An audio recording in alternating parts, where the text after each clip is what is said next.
Salut à toi, alors aujourd'hui une petite vidéo particulière. On va partir chez une cliente pour faire une porte de service en fait. Donc on va aller voir pour faire la prise de cote. Donc tout d'abord je vais aller chercher un bout de Valchromate ou de médium pour pouvoir faire l'empreinte de la porte exacte. Vu que c'est de la rénovation, que tout est un peu tordu, ça va me permettre de prendre exactement l'empreinte de la porte pour après pouvoir tout faire l'atelier et aller là-bas et uniquement la poser. Si je vais aller essayer de trouver un bout de panneaux qui conviendrait. Alors on va pas prendre ce joli bout de contreplaqué boulot. Souvent quand je reçois des palettes, le fond des palettes est habillé avec des panneaux de médium haut, donc souvent je récupère ça. Là j'ai peur que ça soit un peu trop grand et que j'ai plus de panneaux de cette taille là, en tout cas en panneaux vraiment basse qualité. Donc je vais aller chez Bray Matériaux, donc qui est juste à côté de chez moi, donc c'est France Matériaux, mais d'autres villes, qui s'appelle Bray Matériaux, et ils ont un peu tout et ils font de la découpe sur mesure. Donc je vais aller faire ça tout de suite parce que là, comme tu peux le constater, j'ai pas le panneau qu'il faut. Ouais, je sais, c'est un peu le bazar en atelier, mais c'est comme ça.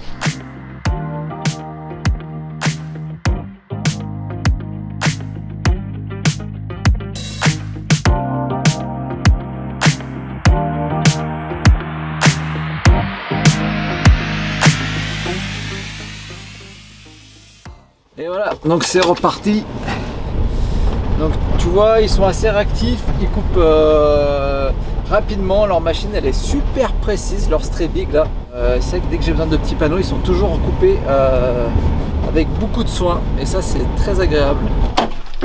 Donc le petit panneau, il est dans le camion. On va faire le point sur ce qu'il faut donc à l'atelier. Pour la prise de cote. Donc je vais prendre mon laser pour faire la ligne d'aplomb. Je vais prendre la scie sauteuse quand même au cas où il y a des retouches si jamais mon panneau est un peu trop grand. Voilà. Nous voilà partis. Donc chez la cliente. Voilà, il s'agit de cette porte là. Donc j'ai mis le contreplaqué ici. Alors je vais aller le caler de l'autre côté, faire une ligne de niveau. Essayer de le mettre correctement. Pour ça je vais prendre mon petit laser. Mais là avec mon laser, on voit que je me suis mis bien de niveau tout le long. Je trace en fait avec mon crayon autour de la feuillure ici et ici. Donc, comme ça va me donner une bonne base. Après je vais marquer, donc très important, où est le haut, et ça c'est l'extérieur. Donc ça c'est des choses importantes à écrire. Voilà, haut, extérieur. Salut à toi, allez on est reparti aujourd'hui et donc là on va aller passer au débit. Ce matin on va couper tout ça et on va aller peut-être faire les premiers usinages, première tonneau, première mortaise. Regarde ce temps de merde, mais comme il pleut, mais c'est incroyable ça. On va voir si j'ai pas un peu de courrier. Les compagnons du Tour de France qui m'écrivent, ils se rappellent de moi. On va commencer par allumer la lumière. Mais c'est qui m'envoie un joli calendrier. Haha. Mais en quel honneur, je ne sais pas. Eh bien en tout cas ça fait plaisir. On commence la journée par allumer le feu. Là j'ai mon truc de chute, c'est toutes les petites chutes qui sont trop petites pour être en pied sur le tas de bois. Donc là c'est toutes les chutes que je vais brûler pendant l'hiver. Et en gros j'ai suffisamment de bois pour passer tout l'hiver, tout ce que je stocke l'été. Donc peut-être qu'un jour j'achèterai une presse à briquettes. Mais bon, c'est horriblement cher, donc je sais pas encore, je pense pas le faire tout de suite. Bon allez, on va allumer notre feu. Alors comme j'ai plus d'allumettes, en fait, je vais me servir de ma petite gazinière et je vais trouver un petit bout de bois qui va bien. Ah, brûle. Ça va s'éteindre si je fais trop le con. C'est pas facile avec en filmant, hein. Cracheur de feu. On allume le poêle. Donc tous les bouts de bois, tu vois ici, c'est ce qui va nous servir à faire la porte. Donc en fait j'avais prévu du Douglas et en fait c'est très très dur d'en trouver en ce moment du Douglas. Donc il me restait du mélèze, je vais le faire en mélèze. Oula, regarde-moi le feu, il est parti là. Je vais débiter tout ça. C'est parti.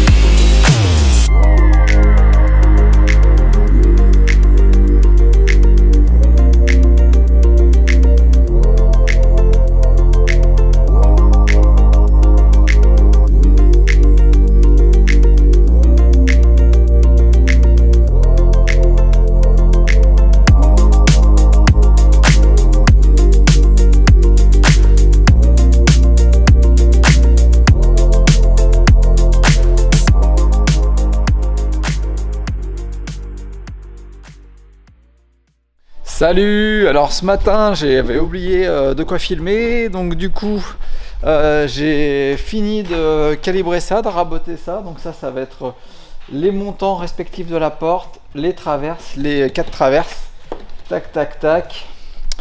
Et là c'est ce qui va me servir de platelage. Et donc là on va passer au traçage donc des mortaises. Les tenons je vais juste faire ça normalement à la machine directement, faire la cote à la machine. Par contre toutes les mortaises, comme je vais les caler à la main, et ben les mortaises pour le coup je vais les tracer.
On vient de tout tracer, maintenant on va aller sur la mortaise là-bas.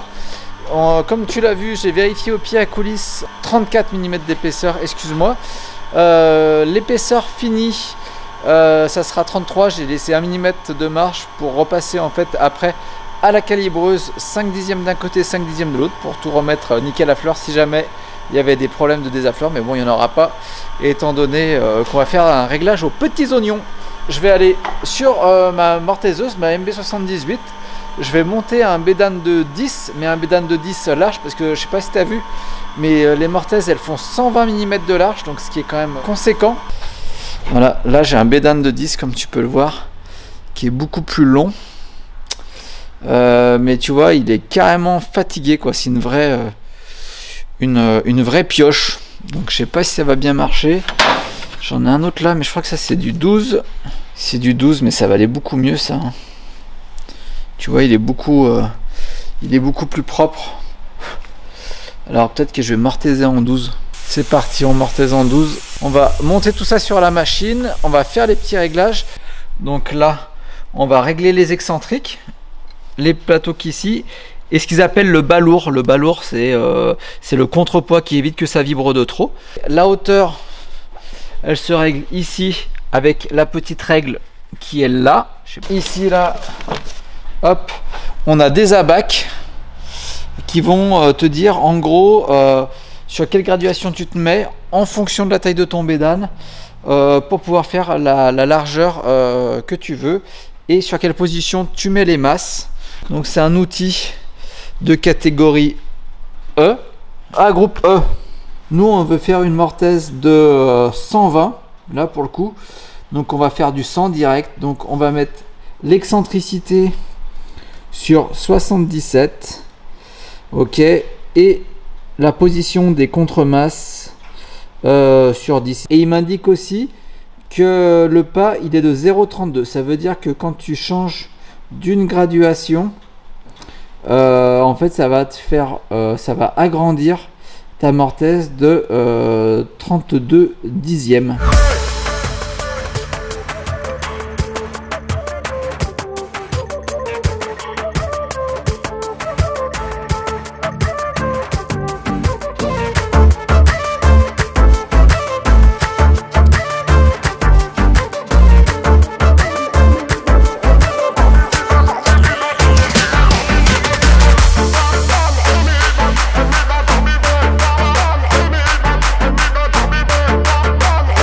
Régler la machine, j'ai changé l'outil, l'excentrique sur 10, lui sur 7 en position bloquée. J'ai écarté les deux pièces ici pour que ça vienne à fleur. Quand l'outil va tourner, hop, ça vient à fleur tout simplement.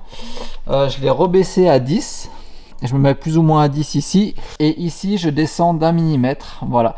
Donc la particularité sur cette machine, c'est qu'en fait le jeu se reprend en descendant, voilà, parce que ici on a un contre-écrou qui va venir faire talonner la vis, donc c'est toujours en descendant, contrairement à toutes les autres machines. Ça c'est la profondeur de mortaise. Donc comment ça se règle? En fait, tu as vu avec un crayon, je me suis mis à fleur à ce niveau-là. Et après, donc avec ça, je me suis mis à 80 mm, parce que je vais faire des mortaises de 80.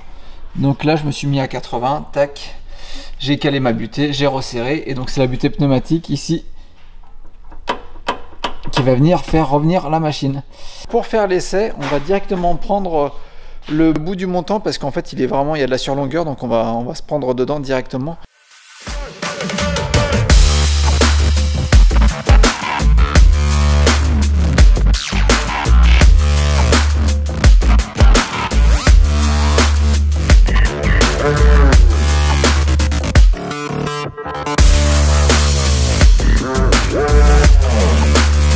On a fait nos mortaises, donc ça s'est assez bien passé à part un petit problème de réglage sur le pare-éclat au début. Donc j'ai quelques mortaises qui sont un tout petit peu plus longues que prévu, mais c'est pas grave du tout parce que je vais adapter l'épaulement des tenons à cette différence. Là, donc il n'y a pas d'erreur, nickel chrome. Et là j'ai eu un petit décalage. Donc maintenant on va passer au tenon. En fait je vais faire une pièce d'essai. Ce qui est important c'est la distance entre le parement et la mortaise. Donc après peu importe l'épaisseur, on va tout de suite savoir si on est bien à fleur. Ça, c'est pas mignon ça, regardez-moi cette belle pièce. Voilà la tenonneuse, ce dérouleur là. Tu peux régler en avant et en arrière et en hauteur. Ce qui va te permettre de donner l'épaisseur, on va dire, de ton tenon. Et si jamais tu as un décalage au niveau des arras, quoi, tu vas pouvoir décaler ton arras. Par exemple, si tu fais des moulures, et ben c'est important de se décaler quand tu n'es pas en profil contre profil, ou alors quand tu as une feuillure derrière. Pour toutes ces raisons, des fois tu peux avoir besoin de te décaler, en fait, que tes arras soient pas au même niveau. Et après, donc le bloc complet, il va bouger de haut en bas. Et ça ce qui va permettre de positionner, on va dire, le tenon pour que tes parements arrivent bien à fleur l'un de l'autre. Donc malheureusement sur ce modèle là que j'ai récupéré, c'est pas le mien d'ailleurs, hein. Il est dans mon atelier mais c'est pas ma machine. Moi j'avais l'ancienne, comme je te montre la photo juste là je pense, qui arrive. Voilà, donc sur cette photo c'était mon ancienne tonneuse, donc c'était une tonneuse à plateau on appelle ça, alors que là on est sur une tonneuse à dérouleur. Et normalement sur ces machines là, à ce niveau là tu as aussi un axe de toupie qui va te permettre de faire du profilage et du contre-profilage, sauf que là il n'y en a pas. On peut aussi faire plus facilement avec ce genre, avec le plateau derrière. On aurait pu faire par exemple des enfourchements, ce genre de choses, ou des doubles tenons, ce qui n'est pas vraiment possible avec ça. Et bon, moi je regrette pas mal ça. Par contre sur tout le reste au niveau du réglage c'est vraiment tip top.